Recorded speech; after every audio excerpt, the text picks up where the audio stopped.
एक वक्त की ज़मीन है मुंबई में जिस पर एंटीला नाम की बिल्डिंग बनी है जो रिलायंस समूह के मालिक की है। वह बच्चों के नवजात बच्चों के लिए एक धर्मार्थ संस्था थी। उस धर्मार्थ संस्था वक्त की ज़मीन थी जिस पर वो रिलायंस की पूरी घर बने हैं, अंबानी के घर बने हुए हैं। ये तो उदाहरण है छोटे छोटे। आप ज़मीन को बेच देंगे कारोबारियों को, आप धर्मार्थ संस्थाओं की संपत्ति को जब्त करके आप बेच देंगे बड़े बड़े कारोबारियों को। देश कारोबारियों के लिए नहीं है। लोगों ने जो दान दिया है वो समाज के विकास के लिए दिया है, दान सरकार को नहीं दिया है, और सरकार ज़बरदस्ती दान की ज़मीन छीनना चाहती है। स्वागत है आपका जर्नल मिरर में। मैं मोहम्मद अली। इस वक्त हम मौजूद हैं कॉन्स्टिट्यूशन क्लब में और यहाँ पर बक्सर के सांसद एक कार्यक्रम करवा रहे हैं बिहार को लेकर। बिहार में किस तरह की नीति बनाई जाए, बिहार में डायलॉग कैसे शुरू किया जाए। सर, क्या लग रहा है ये जो कार्यक्रम है बिहार की जगह आप दिल्ली में कर रहे हैं? दिल्ली में देखें तो बिहार का एक बहुत बड़ा संख्या दिल्ली के भीतर रहता है, और बौद्धिक रूप से देखें तो बिहार से ज़्यादा लोग यहाँ रहते हैं। और इसमें से केवल दिल्ली के लोग नहीं आए हैं, पटना से भी लोग आए हैं, मधेपुरा से भी विश्वविद्यालय से लोग आए हैं, और बॉम्बे, बेंगलोर और अन्य जगहों से लोग भी आए हैं जो बिहार को समझते हैं या जानते हैं। तो डायलॉग पटना में भी हम लोगों ने किया था भूमि सर्वेक्षण पर जी। और आज यहाँ जो 3 विषय को लेकर के है, आगे पटना में अन्य विषय पर भी होगा। क्योंकि बिहार को अब आगे जाने के लिए ज़रूरी है कि नए नीति की ज़रूरत है जी। जिसमें आर्थिक सुधार तेज़ी गति से हो।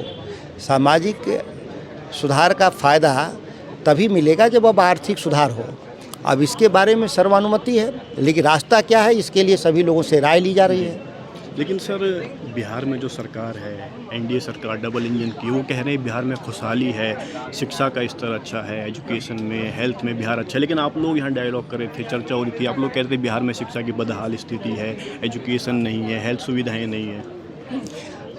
यह केवल हम लोग आरोप लगाने के लिए कोई डायलॉग नहीं कर रहे हैं सरकार पर जी। लेकिन सरकार के द्वारा सामाजिक आर्थिक जो जनगणनाएँ हैं और विभिन्न स्रोतों से जो आंकड़े हैं वो तो भयावह हैं। जो इतनी संख्या में छात्र यहाँ आए हैं दिल्ली यूनिवर्सिटी में, ये तो सब बिहार के लोग हैं जी। तो दिल्ली तक आए हैं ना कहीं हमारे पास सुविधाओं का अभाव था, इसके चलते लोग आए हैं यहाँ। इस कैंपस से बाहर जाएंगे अगर हम किसी सरकारी हॉस्पिटल में, एम्स और आरएमएल के पास, तो वहाँ भी आपको बिहार के लोगों की भीड़ दिखेगी जी। आप रेलवे स्टेशन पे जाएंगे, वहाँ पे बिहार के लोगों की भीड़ दिखेगी। तो आखिर भीड़ दिल्ली में क्यों है? हमारी राज्य की विफलता है, इसलिए दिल्ली में है भीड़ है। पटना स्टेशन पर या दरभंगा स्टेशन पे क्यों नहीं दूसरे राज्य के लोग आ रहे हैं? क्योंकि हमारे पास अवसर नहीं है, इसीलिए बाहर से लोग नहीं आ रहे हैं। जो लोग हैं उनके लिए भी अवसर नहीं है, इसीलिए बाहर जा रहे हैं। तो राज्य सरकार तो अपनी वाहवाही के लिए बहुत कुछ कहेगी, लेकिन सच्चाई तो कुछ अलग है। सर, बिहार में जो स्थिति है, आप भी आरजेडी के सांसद हैं, सरकार आपकी भी रही है, ऐसा नहीं लगता कि आप लोगों की भी एक जिम्मेदारी थी जब आप लोगों की सरकार थी, बिहार तरक्की करे, लेकिन उस समय भी बिहार मतलब पिछड़ेपन का ही शिकार रहा? आश्चर्यजनक है कि हमारे प्रयास आपको नहीं दिखे। 5 लाख जो हम लोगों ने सरकारी नियुक्ति की जी, वो किस काम के लिए किया था? माननीय तेजस्वी यादव जी ने कोई अपने लिए सेवादार तो बहाल नहीं किया था जी। बिहार के शिक्षा क्षेत्र में बदलाव के लिए शिक्षकों की नियुक्ति, स्वास्थ्य सेवाओं के बेहतर बनाने के लिए स्वास्थ्य डॉक्टर और नर्सों की बहाली, कृषि क्षेत्र में सारे तकनीकी ज्ञान को फील्ड में ले जाने के लिए कृषि क्षेत्र में बहाली। तो हमारे तो प्रयास नहीं दिखते हैं आपको, तो ये अब आपकी समस्या है। शायद मीडिया के लिए भी हम लोगों को एक क्लास ऑर्गेनाइज करना पड़ेगा। 17 महीने कोई बड़ा कार्यकाल नहीं होता है कि हम बहुत चीज़ बदल देते, लेकिन हम बैठे नहीं, और हम एक जूनियर पार्टनर थे, हम सीनियर पार्टनर नहीं थे। और विवाद भी हुआ, मैंने इस्तीफा दिया कि नहीं, सरकार चाहती नहीं थी कि बदलाव हो। लेकिन हम लोग उस जितने दिन रहे सत्ता में, उतने दिन हम लोगों ने बदलाव के लिए कड़ा संघर्ष किया तेजस्वी जी के नेतृत्व में।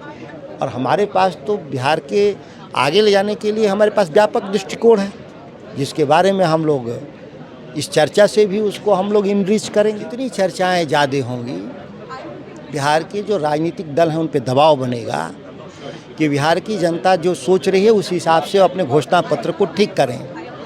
और जब सवाल है कि जब घोषणा पत्र ठीक होंगे, लोगों में जागरूकता आएगी, राजनीति करने वाले लोगों में, कि बदलाव के रास्ते अलग हैं और उनका प्रयास अलग है, तो इससे एकरूपता भी पैदा होगा। इस चर्चा से इसका बहुत बड़ा व्यापक असर होगा कि जनता और नेता के बीच जो गैप है, कार्यशैली को लेकर, सोच को लेकर, नीति को लेकर, उसमें गैप खत्म होगा और बिहार तेज़ी से आगे जाएगा। अच्छा सर, हाल ही में पार्लियामेंट के अंदर जेपीसी ने वक्फ बोर्ड के मामले पर एक रिपोर्ट पेश की है। अपनी जो जेपीसी की जॉइंट पार्लियामेंट्री कमेटी थी उसकी रिपोर्ट पेश की है, जिसको लेकर काफ़ी विवाद हो रहा है। विपक्षी सांसद इसका विरोध करें, क्या वजह है?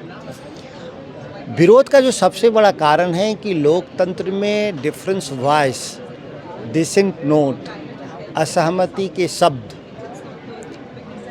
चूँकि पार्लियामेंट की कोई कमेटी का रिपोर्ट या तो सर्वानुमति से होता है या बहुमत के आधार पे जी। लेकिन सर्वानुमति जब नहीं बना तो हमारी जो असहमति थी वह रिपोर्ट में दर्ज नहीं किया गया।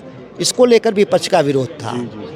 सरकार के पास बहुमत है, वो चाहे कोई भी कानून बना सकती है, लेकिन विपक्ष के आवाज़ को दबा देंगे तो इससे देश में कोई बहुत बेहतर बात नहीं बनेगी। यह विरोध का कारण था। असहमति को भी दर्ज कराया गया।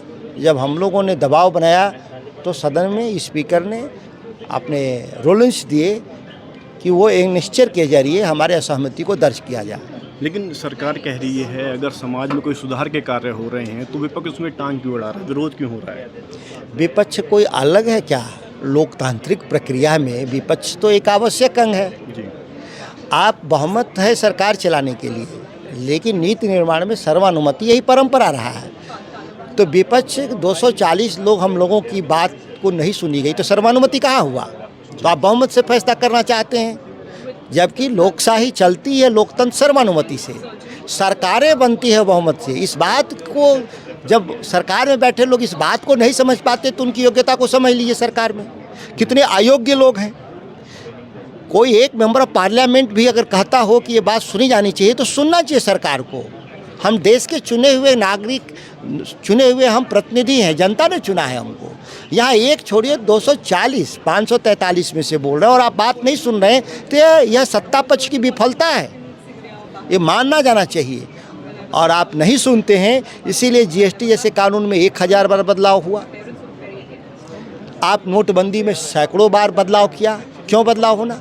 चूँकि नहीं आपने विपक्ष से राय नहीं ली, विपक्ष की बात नहीं सुनी, इसीलिए रोज़ बदलाव करते हैं, जिसका खामियाजा है कि जो पूरे जो कारोबारी हैं, स्टेक होल्डर हैं, वो कन्फ्यूजन में रहते हैं। इसीलिए आपने देखा हो ग्रोथ धीमा हो गया, देश का आर्थिक तरक्की धीमा हो गया, कई खराब परिणाम भी आए, बैंकों के कर्जे बढ़ गए, लोगों की आमदनी घट गई। तो ये तमाम सवाल है जो सत्तारूढ़ दल बैठे हैं लोग जो चाहते हैं कि हम एक तरफा कानून बनाएंगे तो उसका विरोध हम लोग करेंगे। अच्छा, विपक्ष ये भी कह रहा है कि बीजेपी जानबूझकर मुसलमानों की जो वक्फ संपत्तियां उन पर कब्जा करना चाहती है।